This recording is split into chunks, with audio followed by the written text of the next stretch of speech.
1896. If you were sick in New Orleans and you had money, there was one name that moved through the drawing rooms and gentlemen's clubs and parlor conversations of the Garden District and the French Quarter, with the quiet authority of a fact that everyone already knew. Dr. Aldous Marchand, Dauphine Street, third house from the corner. He was 43 years old that summer, a lean, precise man with pale gray eyes and the kind of stillness about him that people in that era associated with competence. The stillness of a man who had seen enough of human suffering that he had ceased to be surprised by it, and had learned instead to address it with the calm efficiency of a craftsman addressing a familiar problem. He had studied medicine in Philadelphia and spent 2 years in Paris at the Hôpital de la Pitié before returning to New Orleans in 1882 to establish his practice on Dauphine Street in the Faubourg Marigny, in a tall, narrow Creole townhouse with green shutters and a brass plate beside the door that read simply, A. Marchand, M.D. He did not advertise. He did not need to. His reputation moved faster than any advertisement could. His patients recovered. That was the whole of it, stated plainly, and it was enough. In a city where yellow fever had killed thousands within living memory, where malaria was a seasonal expectation rather than a medical emergency, where the water was suspect, and the air in summer carried its own particular weight of illness, a physician whose patients consistently recovered was not merely competent. He was something close to miraculous. Men who had been told by other doctors to prepare their affairs came to Aldous Marchand and walked out of his office 6 weeks later with color in their faces and appetite at the table.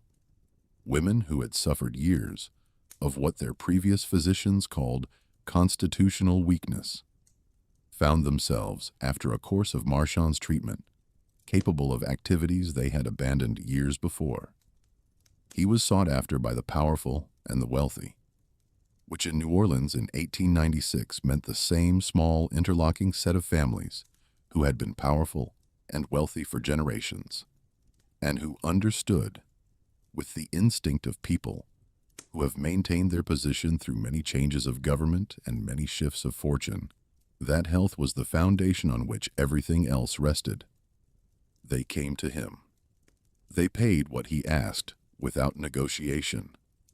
They recommended him to their friends with the particular enthusiasm of people who feel they have discovered something that others have not yet found. The coroner of Orleans Parish was a man named Dr. Félix Aubert, age 57, who had held the position for 9 years, and who had been, for the last 4 of those years, a patient of Dr. Aldous Marchand. Aubert suffered from a chronic inflammation of the joints that had, before he came under Marchand's care, made the act of writing, which his office required in considerable quantity, genuinely painful. Under Marchand's treatment, the inflammation had subsided to a manageable level. Aubert was grateful in the way that men are grateful when someone has given them back something they had begun to accept was lost. This is the context in which the following facts must be understood. Between the years 1893 and 1896, 12 people died on the block of Dauphine Street, where Dr. Aldous Marchand maintained his practice and his residence. The official cause of death listed for all 12, in documents signed by Coroner Félix Aubert, was swamp fever. The catch-all diagnosis applied in New Orleans to deaths that presented with fever, weakness, and rapid decline, and that could not be more precisely attributed. Swamp fever killed people in New Orleans. It was not a surprising cause of death. It was, in fact, the most unsurprising cause of death that the coroner's office could have recorded. 12 people in 3 years on a single city block was not, on its face, an unusual mortality rate for New Orleans in the 1890s. The city's relationship with disease was intimate and long-standing. People died. Coroners signed the certificates. Life continued.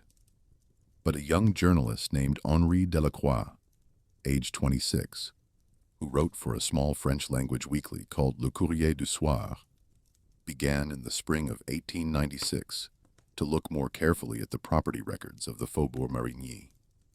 He was not, initially, looking for anything in particular. He was researching a piece about the changing ownership patterns of property in the old Creole neighborhoods as American money moved in from the Garden District and the older Creole families sold or were displaced. It was a routine story about a routine economic process that had been happening in New Orleans for decades. What he found in the property records was not routine. Dr. Aldous Marchand owned every house on his block of Dauphine Street. Not most of them, every one. He had been acquiring them, steadily and without apparent pattern, over the previous 11 years, beginning in 1885, 3 years after he had established his practice in the neighborhood.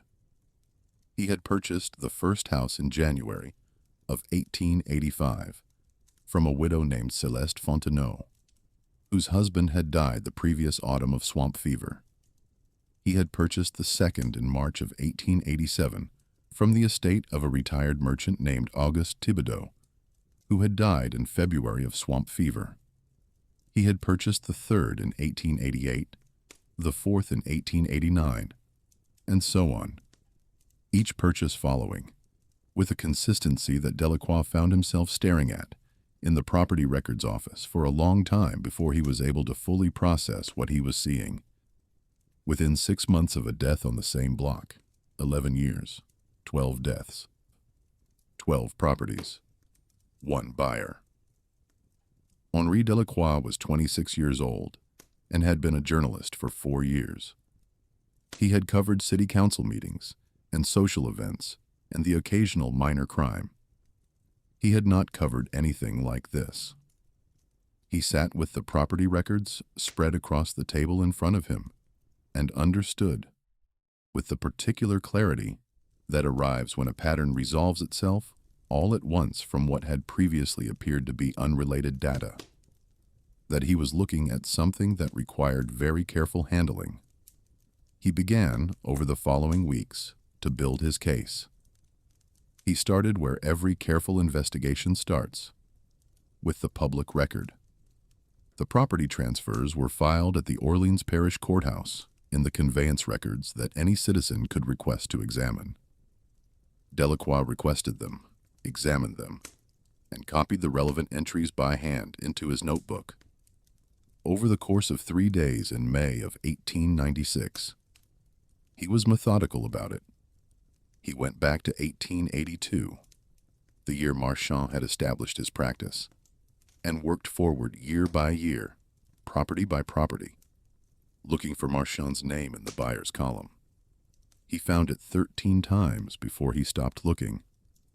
He then cross-referenced each purchase with the death records held at the Bureau of Vital Statistics, matching the dates of each transfer to the deaths that had preceded them. In 11 of the 13 cases, the match was direct. A death followed within 6 months by a sale to Marchand. In the remaining 2, the interval was longer, and the property had passed through an intermediate owner before reaching Marchand. But the chain was traceable, and the origin of each sale was, in each case, a death.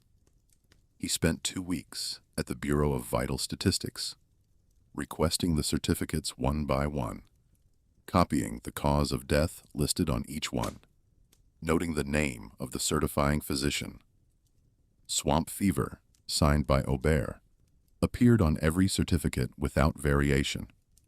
Not a single one listed a different cause. Not a single one had been certified by a different physician.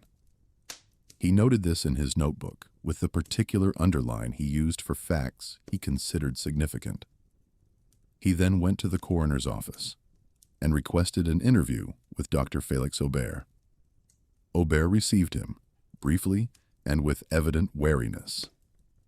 Delacroix asked general questions about swamp fever mortality rates in the Faubourg Marigny. Aubert answered in generalities. He did not mention Marchand. He did not mention the specific certificates. He watched Delacroix with the eyes of a man who is trying to determine how much the person across from him knows, and who has not yet decided how to proceed based on the answer.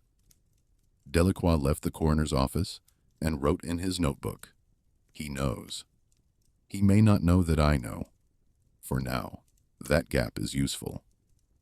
Henri Delacroix was born in 1870 in the Trémé neighborhood of New Orleans, the second son of a Creole schoolteacher named Émile Delacroix and his wife Marguerite, who took in sewing.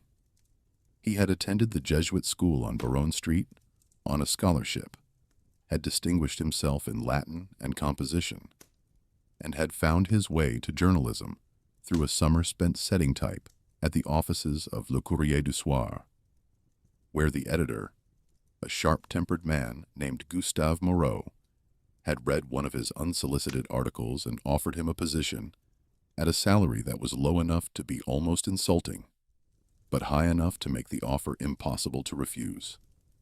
He was not a large man, slight, dark-haired, with the quick, observant eyes of someone who has learned to gather information quickly in environments that are not always welcoming.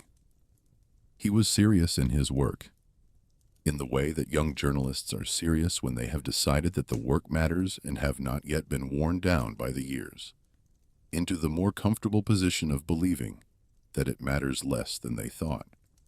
He kept careful notes. He verified what he could verify. He understood the difference between what he knew and what he suspected, and he was scrupulous about keeping those two categories separate in his writing.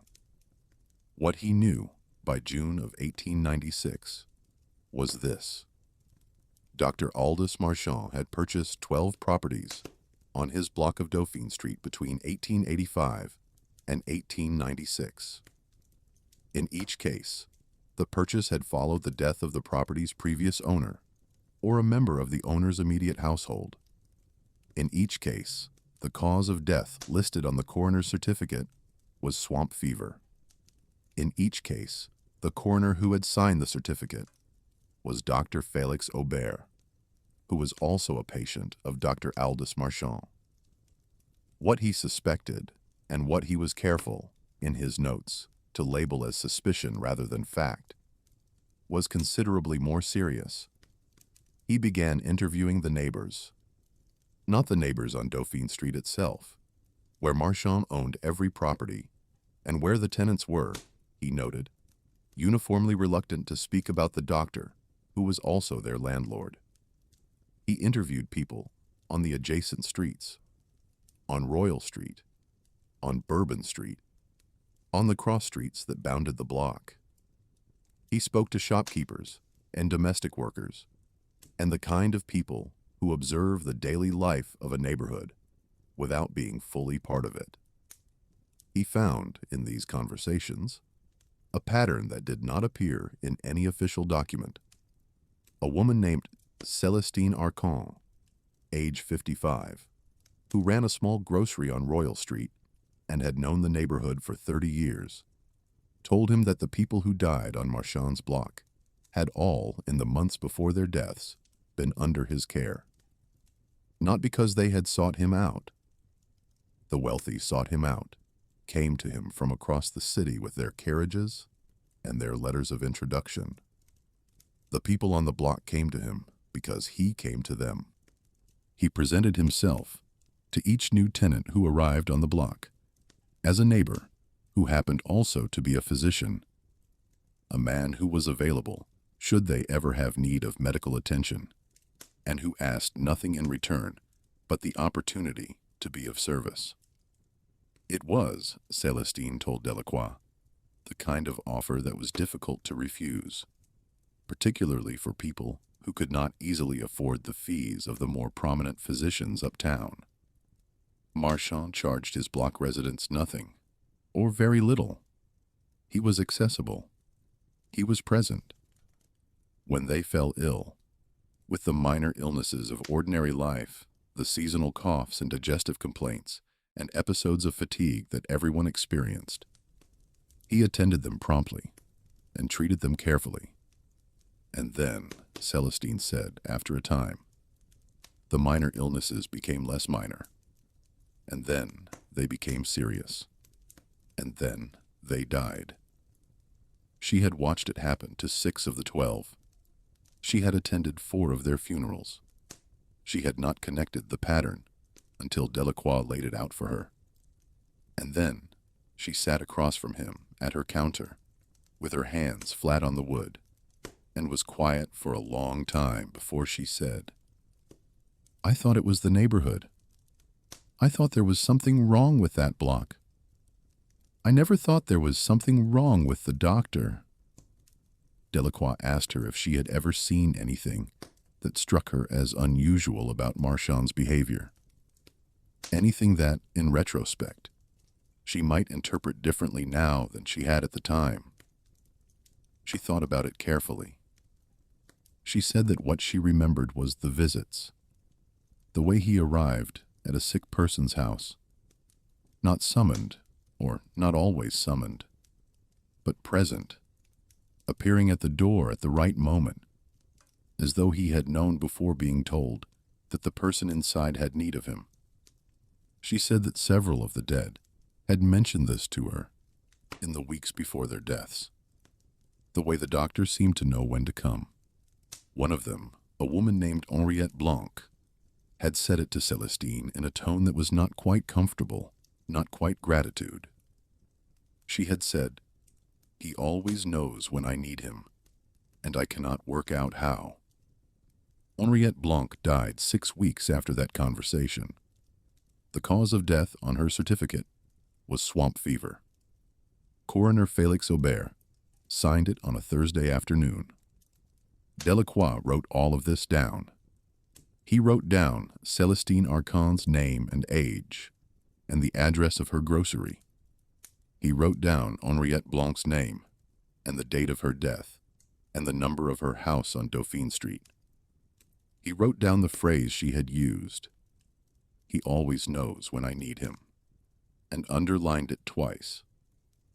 Dr. Marchand's patients, the wealthy ones, the ones who came from the Garden District and the uptown neighborhoods and arrived at his door in carriages, were treated in the front rooms of the townhouse, in the formal consultation rooms that faced Dauphine Street. These patients, universally, recovered. The people who lived on his block, his tenants, his neighbors, the people whose proximity to him was a matter of geography rather than choice, were treated differently. When they fell ill, Marchand attended them at their homes, as was common practice for neighborhood physicians in that era. He was, by all accounts, attentive and professional in these home visits. He arrived promptly. He examined the patient carefully. He prescribed treatments, tinctures, powders, dietary regimens, that he provided himself from his own dispensary, rather than sending the patient to a druggist. These patients, without exception, died. Not quickly, not dramatically. Over weeks or months, with the gradual decline that swamp fever produced, the recurring fevers, the progressive weakness, the loss of appetite and weight, the final days of confusion and delirium that preceded death. It was a familiar enough progression that no one who observed it had reason to question it. People in New Orleans knew what swamp fever looked like. They had seen it before. They recognized it. They mourned the dead and moved on. Delacroix spoke to a woman named Odette Beaumont, age 68, who had lived on Royal Street, 1 block from Dauphine, for 40 years. She had known 3 of the 12 dead personally. She had attended 2 of their funerals. He asked her carefully what she remembered about their illnesses. She was quiet for a moment before answering. She said that what she remembered most clearly about the last one, a man named Pierre Castel, age 54, a retired notary who had lived in the house next to Marchand's for 20 years, was that he had not seemed sick before Marchand began treating him. He had come to Marchand with what he described to Odette as a minor complaint. A persistent cough, nothing serious. The kind of thing a man of 54 expects to accumulate. Marchand had examined him and told him the cough was a symptom of something more concerning and had begun a course of treatment. Within a month, Pierre Castel was bedridden. Within 3 months, he was dead. His house was purchased by Dr. Aldous Marchand 4 months after his death from Castel's nephew, who lived in Baton Rouge and had no particular attachment to the property. Delacroix wrote this down in his notebook. He wrote down everything Odette Beaumont told him and everything the other witnesses told him, and he kept his notes in a leather satchel that he carried with him at all times, because he had begun, by July of 1896, to feel that the careful maintenance of his records was not merely a professional habit, but something closer to a necessity. He had also, by July, begun to feel that he was being watched. He could not have said, at any given moment, precisely who was watching him, or how he knew. It was an accumulation of small things. A figure at the end of a street that was there when he looked and gone when he looked again. A sense in certain rooms of having been in them just after someone else had left. The particular feeling of a city that is small enough that coincidence is always possible, but large enough that certain coincidences should not repeat themselves as often as they were repeating. He mentioned this feeling in a letter to his older brother, Etienne, who lived in Lafayette. The letter is dated July 14th, 1896. Bastille Day. A fact that Delacroix noted with the wry humor of a man who had not yet decided whether the situation warranted genuine fear. The letter was preserved by Etienne's family and donated to the Louisiana State Museum in 1961, along with a collection of other family documents. In the letter, Delacroix wrote, "I am working on something that I think is important, and I am trying to be careful. I will tell you more when I have finished. In the meantime, if you do not hear from me for more than 2 weeks, please contact Gustave Moreau at Le Courrier du Soir and ask him what he knows." He did not explain what he was working on. He did not name Marchand. He did not describe the property records or the pattern of deaths. He was, as he had always been, careful about what he put in writing before he was ready to publish. He submitted his completed article to Le Courrier du Soir in August of 1896. Gustave Moreau read it, set it aside, read it again, and then called Delacroix into his office and told him, with evident discomfort, that he could not publish it. The article made serious accusations against a prominent citizen. The evidence, while suggestive, was circumstantial. The newspaper could not afford the legal exposure. Delacroix took the article to the Times-Democrat. The editor there read it and returned it without comment. He took it to the Daily Picayune. The editor of the Daily Picayune, a man named James Harrison, age 51, read the article, asked Delacroix several questions about his sources, thanked him for his time, and showed him to the door. Harrison was, as Delacroix would note in his journal that evening, a man who appeared to be in excellent health for his age. A man who, if one were to check, and Delacroix did check, the following day, appeared in the patient records of Dr. Aldous Marchand going back 4 years. 3 newspapers. 3 refusals. No explanation offered by any of them beyond the vague formulation of insufficient evidence, which Delacroix, who had read his own article carefully and knew what the property records showed, did not find convincing. He wrote in his journal on September 3rd, 1896, The records do not lie. 12 people, 12 properties, 11 years, one man. The question is not whether the pattern exists. I can see the pattern. Anyone who looks at the records can see the pattern. The question is whether anyone with the power to do something about it is willing to look. He continued working. He had not given up on publication. He was exploring contacts in New York, journalists he had corresponded with through professional channels who might have both the interest and the distance from New Orleans to publish without fear of local repercussions. He was also, in parallel, attempting to obtain something he had not yet been able to find: direct evidence of what Marchand had actually been giving his neighbors when he treated them in their homes. This required him to get inside the townhouse on Dauphine Street.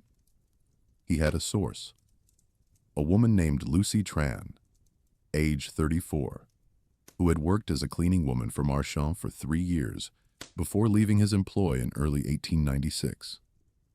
Lucy was not easy to find and not easy to persuade, but Delacroix was patient, and she was, beneath her caution, angry. Angry in the specific way of someone who has seen something they cannot unsee and has been carrying the weight of it alone. She told him about the dispensary. Marchand maintained a dispensary in the rear of the ground floor of the townhouse, a locked room to which only he had a key, where he prepared his own medications rather than using a commercial druggist. This was not, in itself, unusual for physicians of his era and training. Many doctors of his generation had learned to compound their own preparations, and Marchand had studied pharmacy as part of his medical education. But Lucy Tran had, on one occasion, been sent to retrieve something from the dispensary when Marchand had forgotten to lock it. She had gone in, found what she was sent for, and seen, on the preparation table, a row of brown glass bottles with handwritten labels. She could not read the labels. She had not been educated in French pharmacy terminology, but she had seen, beside the bottles, an open notebook in Marchand's precise handwriting, and she had seen, on the open page, a column of names. She recognized some of the names. They were the names of people who had died. She left the dispensary and replaced the lock as she had found it. She told no one. She left Marchand's employ 3 months later, citing a family obligation, and moved to a different part of the city. She had not spoken of what she saw until Henri Delacroix found her in September of 1896 and sat across from her at a table in a coffee house on Magazine Street and listened to her for 2 hours. Delacroix wrote her account in his notebook in careful detail. He noted her description of the bottles, the labels, the notebook, the names. He noted her demeanor, calm, precise, the calm of someone who has decided that the time for silence is over. He noted, at the bottom of the page, his own assessment: credible witness, consistent account, no apparent motive to fabricate. He was, by this point, close to something. He could feel it in the way a story feels when the last pieces are beginning to resolve into a shape that is complete and undeniable. He needed one more thing: a chemist or pharmacist who could tell him what the substances in Marchand's dispensary were and what they would do to a human body, administered over weeks or months in small doses. He had a name: a pharmacist on Canal Street named Dr. Raymond Haber, age 44, who had trained in Paris at the same time Marchand had, and who had, according to a mutual acquaintance, some reason to distrust the man. He wrote in his journal on October 1st, 1896, his last journal entry, that he planned to visit Hébert the following morning. He wrote that he believed, within the week, he would have what he needed. He disappeared on October 3rd, 1896. His brother Etienne, following the instruction in the July letter, contacted Gustave Moreau at Le Courrier du Soir After 2 weeks without word, Moreau told him what he knew, which was not much, that Henri had been working on a story about property records in the Faubourg Marigny, that he had submitted something that Moreau had declined to publish, and that he had not been seen at the offices since mid-September. Moreau was uncomfortable throughout this conversation, in a way that Etienne noted but did not fully understand until later. Etienne filed a missing person report with the New Orleans Police Department.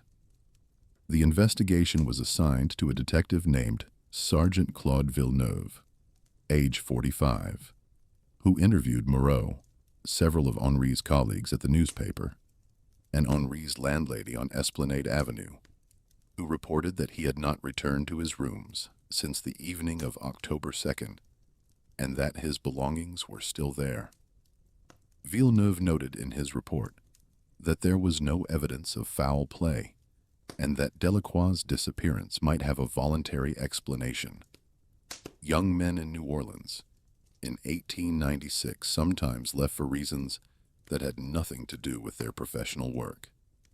The investigation was closed in December of 1896. Henri Delacroix was 26 years old. He was never found. Dr. Aldous Marchand continued his practice on Dauphine Street. He continued to treat his wealthy patients, who continued to recover. He continued to own every property on his block.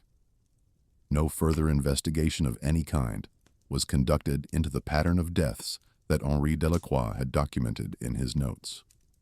Those notes, the leather satchel, the notebooks, the copy of the article that 3 newspapers had refused, were found in October of 1974, 78 years after their author disappeared, during the demolition of a property on Dauphine Street that was being cleared for renovation.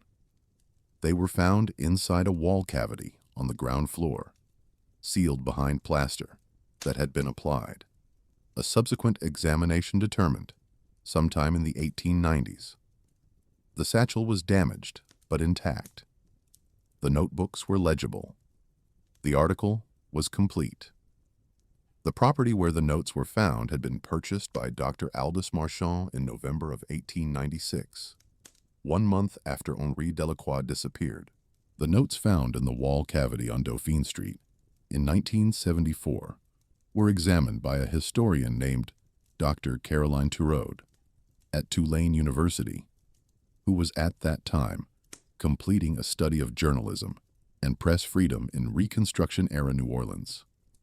The notes were brought to her attention by an architectural historian who had been present at the demolition and had recognized, from the style of the notebook and the dates visible on the first page, that what the workmen had found was old enough to be significant. Dr. Turod spent 3 months with the materials. Her findings were published in 1976 in the Louisiana Historical Quarterly under the title, The Dauphine Street Papers, a suppressed investigation into suspicious deaths in the Faubourg Marigny, 1885 to 1896. The article drew some attention in academic circles and was noted briefly in 2 New Orleans newspapers before being largely forgotten. She documented what Delacroix had found with the careful precision of a historian who has learned not to reach beyond what the evidence supports. The property records were verifiable. She checked them herself and found them exactly as Delacroix had described. The pattern of purchases following deaths was verifiable. The coroner's certificates were verifiable. The relationship between Coroner Aubert and Dr. Marchand was verifiable through Aubert's own patient records, which had been preserved in the Orleans Parish archives. What she could not verify, what the notes described but could not prove, was the mechanism. What Marchand had been giving his neighbors. What was in the brown glass bottles in the locked dispensary. What the names in the notebook beside the bottles signified. She noted in her article that Lucy Tran's account, as recorded by Delacroix, was consistent and detailed, and had the quality of a credible eyewitness report. She noted that the pharmacist Raymond Hébert, whom Delacroix had planned to visit on October 3rd, had died in January of 1897, 3 months after Delacroix disappeared, of swamp fever. She noted, without elaborating, that Hébert's house on Canal Street had been sold by his estate in March of 1897 to a holding company whose principal, after some research in the commercial records, proved to be Dr. Aldous Marchand. She noted that Marchand himself had died in 1912, at the age of 59, of a stroke, and had left his entire estate, which by that point included not only the Dauphine Street properties, but 17 other properties scattered across the Faubourg Marigny and the adjacent neighborhoods, to a charitable foundation he had established in his own name for the support of medical education in Louisiana. The foundation had operated until 1943, when it was dissolved and its remaining assets distributed to Tulane University's medical school. She noted in her conclusion that the question Henri Delacroix had been trying to answer in the autumn of 1896 remained unanswered in 1976. She did not speculate about what had happened to Henri Delacroix. She presented the facts: the disappearance, the timing, the location of the notes, the subsequent purchase of the property where the notes were found, and left the reader to draw their own conclusions about what those facts suggested. Her article was the last serious academic treatment of the Dauphine Street case. It is not widely cited.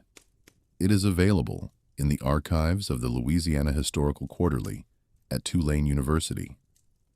Dr. Turod had, in the course of her research, located and interviewed 3 people who had some connection to the events of 1896. She was working in 1975, 79 years after the events, which meant that direct witnesses were gone. The last person with a living memory of Dauphine Street in that era would have been, at minimum, in their late 80s. But she found what the passage of time occasionally leaves behind: the children and grandchildren of witnesses, people who had grown up hearing things, who carried in their memories the compressed residue of conversations they had not fully understood at the time. The most significant of these was a woman named Marguerite Fontenot, age 72, the granddaughter of Odette Beaumont, the woman on Royal Street whom Delacroix had interviewed in the summer of 1896, and whose account appeared in his notes. Odette had died in 1931, but she had been, by her granddaughter's account, a woman who talked. A woman who processed what she had seen and experienced through conversation, who returned to certain subjects repeatedly over the decades, who could not fully let go of certain things she had witnessed. One of those things was Pierre Castell. Marguerite Fontenot told Dr. Turod that her grandmother had spoken about Pierre Castell many times over the years, about his death, about the manner of it, about the way it had seemed to her wrong, in a way she could not precisely articulate. Odette had told Marguerite, when Marguerite was a teenager and old enough for the conversation, that she had never believed Pierre Castell died of swamp fever.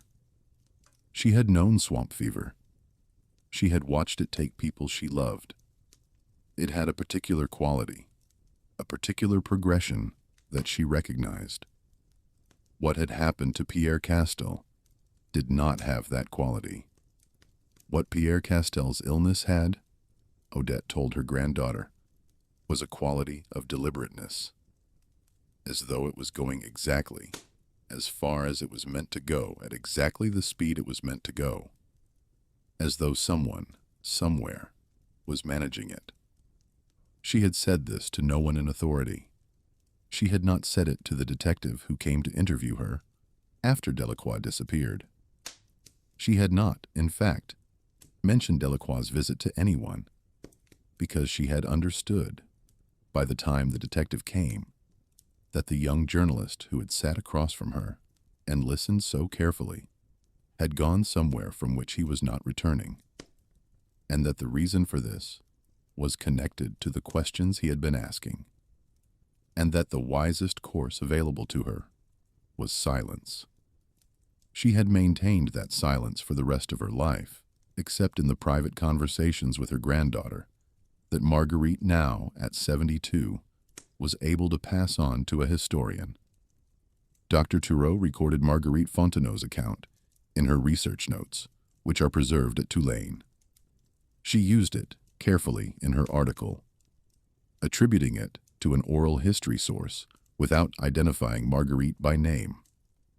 She included Odette Beaumont's observation about the deliberateness of Pierre Castel's illness as what it was: the recollection, transmitted through a generation, of a woman who had seen something she could not name but could not forget. There is one more document connected to the Dauphine Street case that did not appear in Dr. Thureau's 1976 article because it was not discovered until 1989.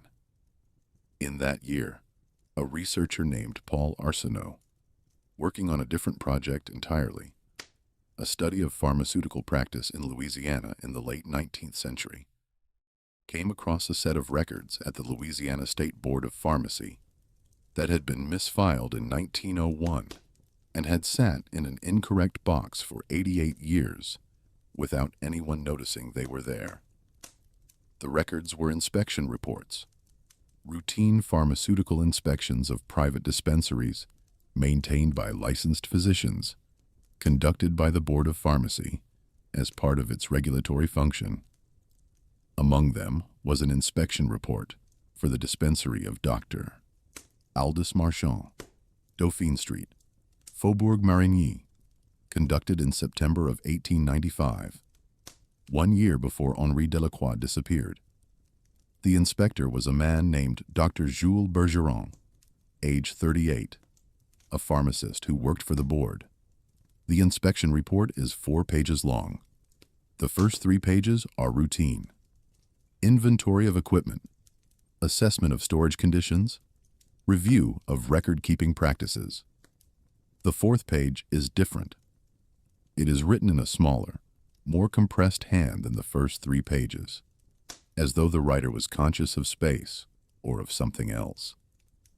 Bergeron wrote, "I have noted in the preparation records of this dispensary a series of compounded formulations for which I can find no corresponding patient files in the physician's visible records. The formulations are not labeled with patient names. They are labeled with street addresses. I count 11 such formulations, currently in preparation or recently completed. I am not able, within the scope of this inspection, to determine the composition of these formulations with precision, as they are stored in sealed vessels, and I have not been granted access to the preparation notes. I have noted their existence and their unusual labeling in this report. I recommend a follow-up inspection with expanded access to preparation materials. There is no follow-up inspection report in the Board of Pharmacy records. There is no record of any action taken in response to Bergeron's recommendation.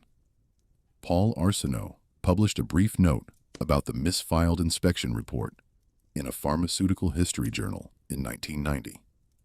The note is 4 paragraphs long and focuses primarily on the archival question of how such a report came to be misfiled. It mentions the content of the 4th page without fully analyzing its implications. The note was read by very few people and cited by no one.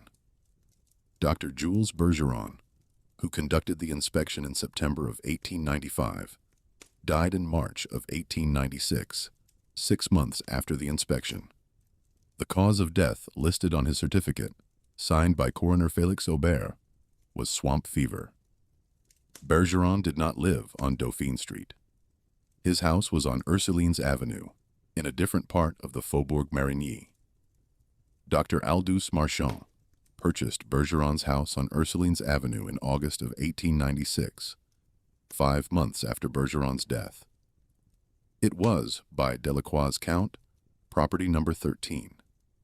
He documented this in a separate addendum to his notes, written on loose pages tucked into the back of the final notebook. The addendum is undated, but its position in the materials and the quality of the handwriting, slightly more compressed than his usual style, as though written in haste or in poor light, suggests it was composed in the final weeks before his disappearance. In the addendum, he lays out the full chain. Bergeron, the inspection, the 4th page of the report, the recommendation for follow-up that was never acted upon, Bergeron's death, the purchase of Bergeron's house. He notes at the end of the addendum that Bergeron had submitted his inspection report to the Board of Pharmacy in September of 1895. The board had taken no action.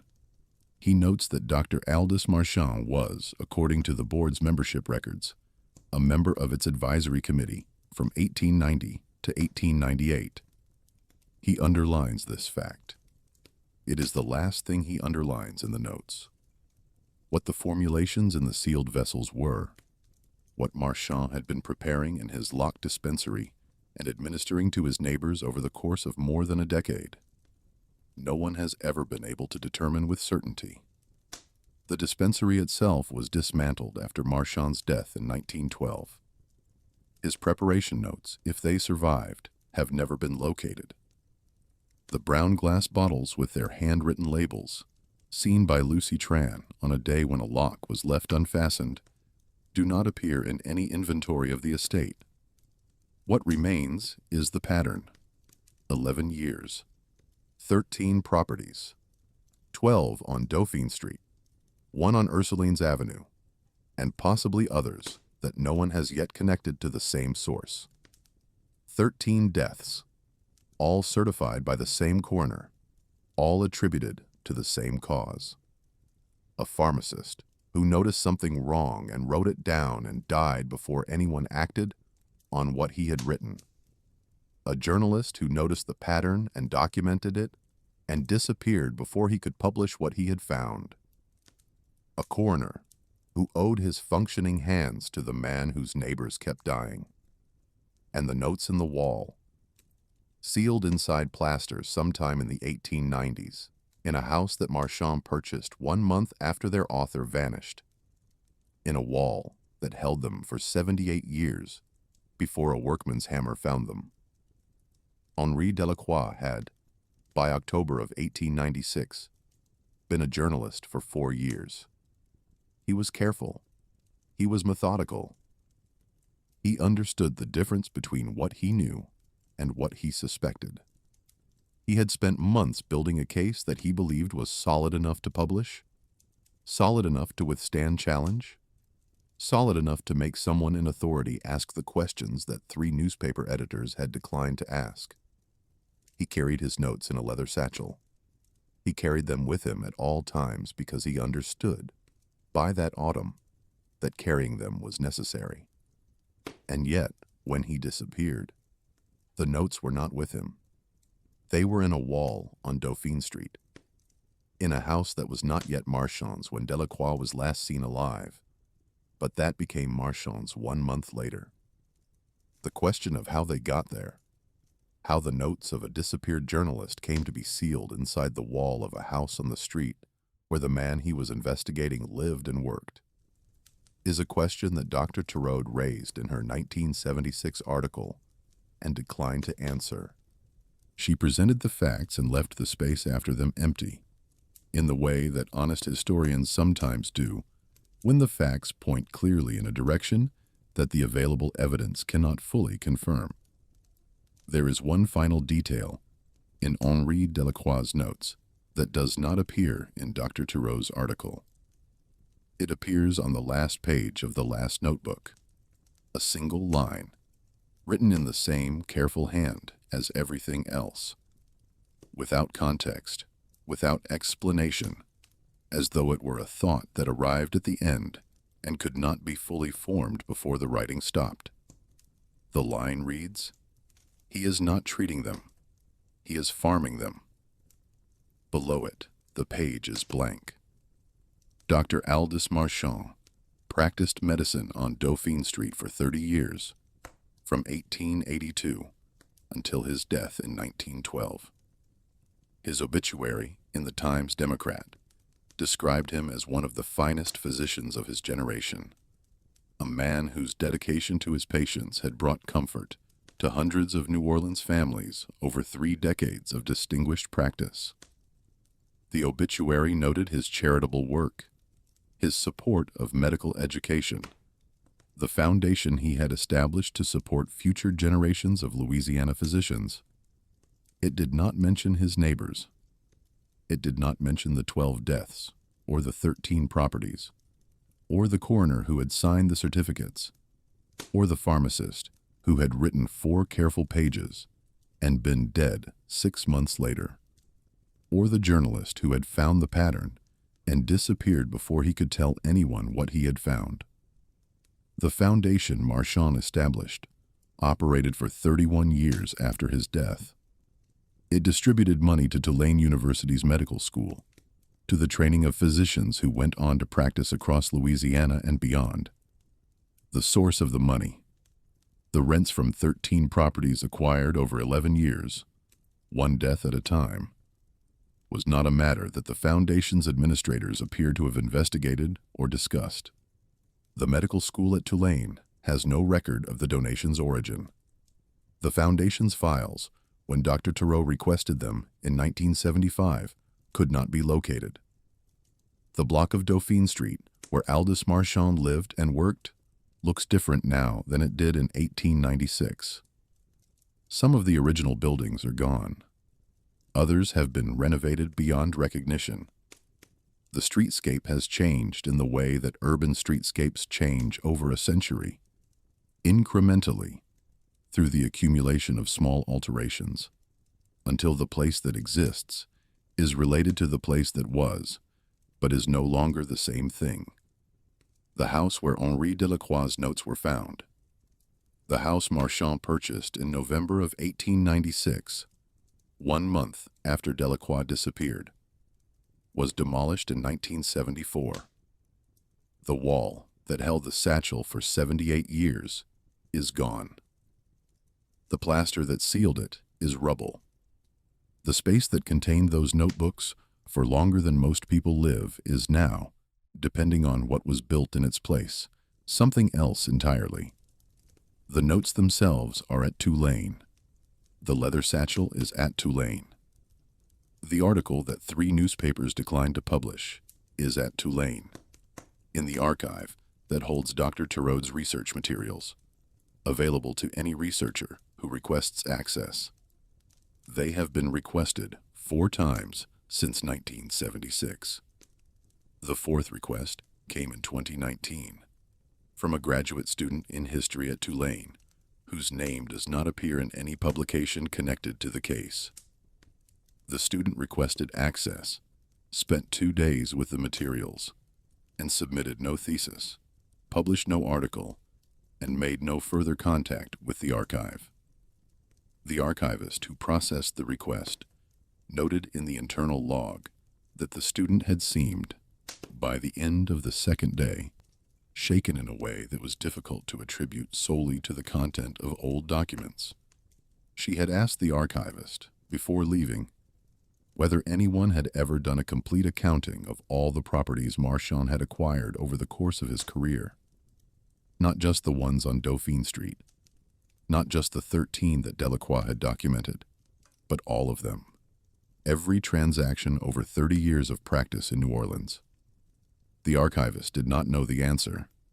The graduate student did not return.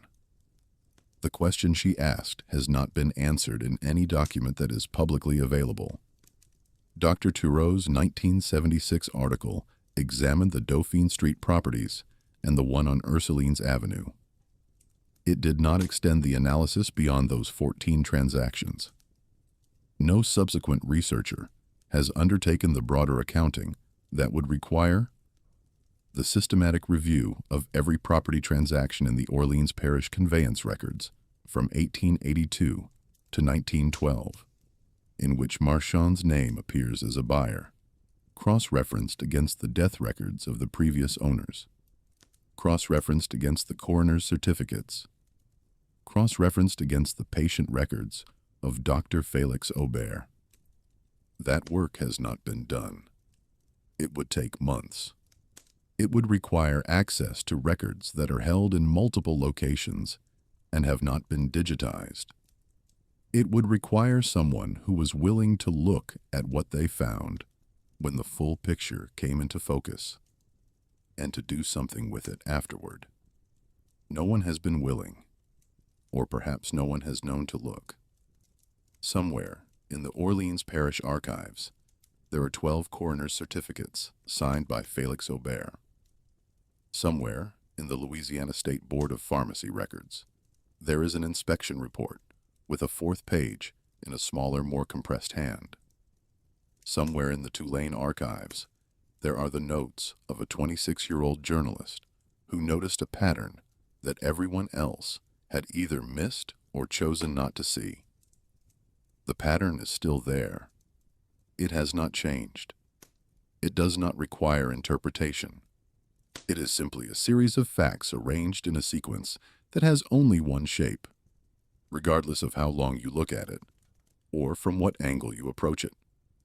11 years, 13 properties, 13 deaths, 1 buyer, 1 coroner, 1 dispensary full of sealed vessels labeled with street addresses instead of names, and 1 line on the last page of the last notebook, written by a man who understood, at the end, exactly what he had found.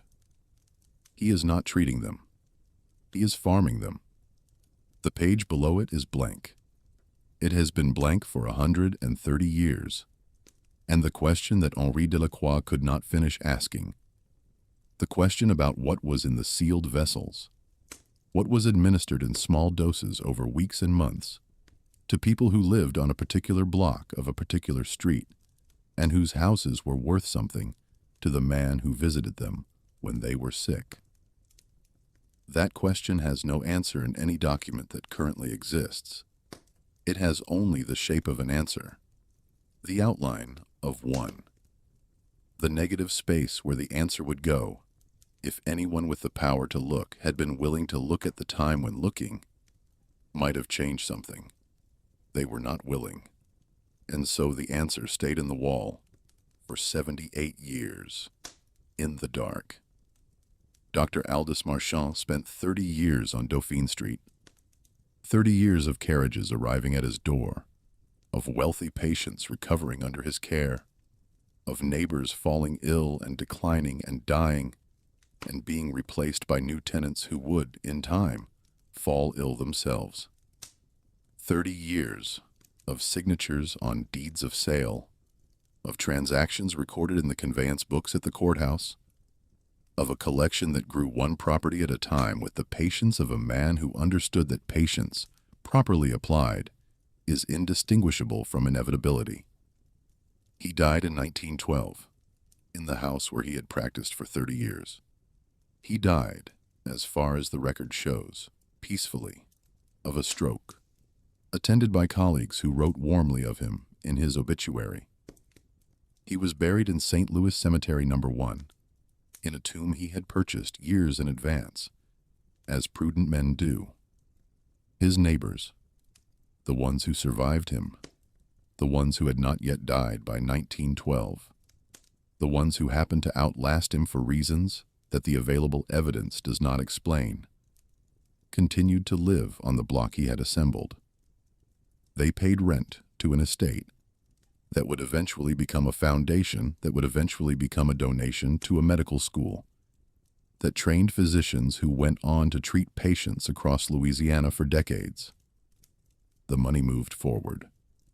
The origin of the money stayed in the past, in the locked dispensary with its sealed vessels, and its notebook with its column of names, in the wall cavity where a leather satchel sat for 78 years, in the coroner's certificates with their uniform diagnosis and their identical signature, in the inspection report's 4th page with its small, compressed handwriting, recommending a follow-up that never came.